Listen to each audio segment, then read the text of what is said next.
Is the NAACP actually working for the advancement of colored people? Family greetings, welcome back to my channel. I trust you've all been well.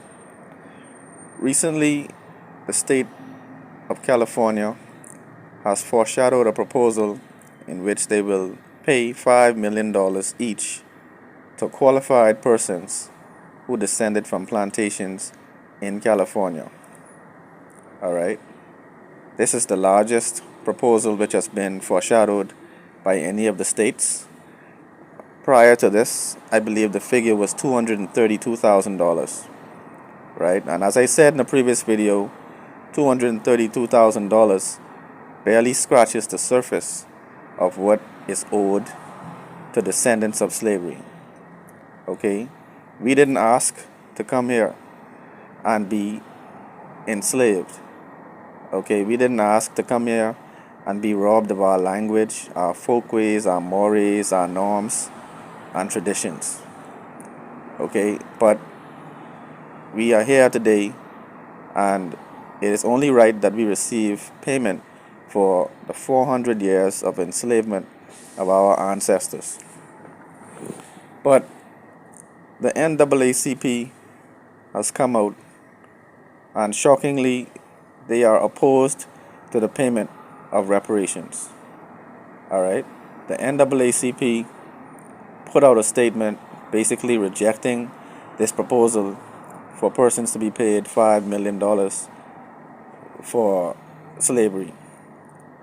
And, for many years, since my adolescence, reparations has always been an important topic in the black community. And I was one of the people, because of the climate of racism, I was unsure about how soon or if we would get it at all. I was unsure about the prospect of reparations payment. The prospect of being paid for slavery is a very important one for all persons who descended from slavery. But for many years it seemed like a goal that was a fleeting illusion to be pursued and not attained. But today we find ourselves as a unique generation, because for the first time in the history of persons who are in the diaspora, we have a country actually proposing payments for slavery. This is a very monumental move, and it's the first proposal that is actually one that is palatable. The $230,000 wasn't quite as palatable, but the $5 million, it seems a bit closer to what is justice. Okay, it seems a little closer to what is acceptable as a payment for slavery. Okay, but how is it that an organization that has been masquerading as our advocate is now our principal detractor?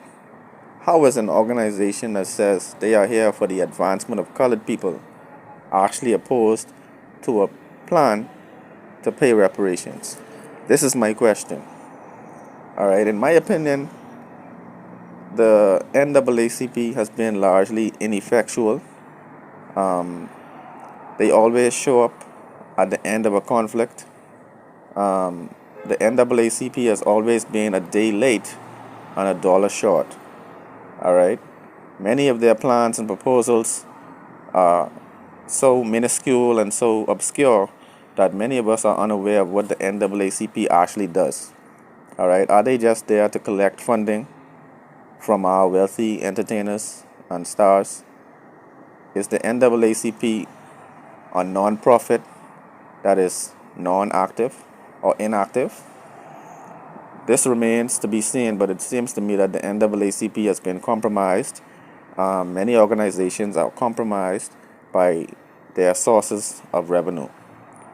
Oftentimes, we find that many organizations are unable to speak out, are unable to actually take the right position because they are funded by persons who are invested in African people being stagnated.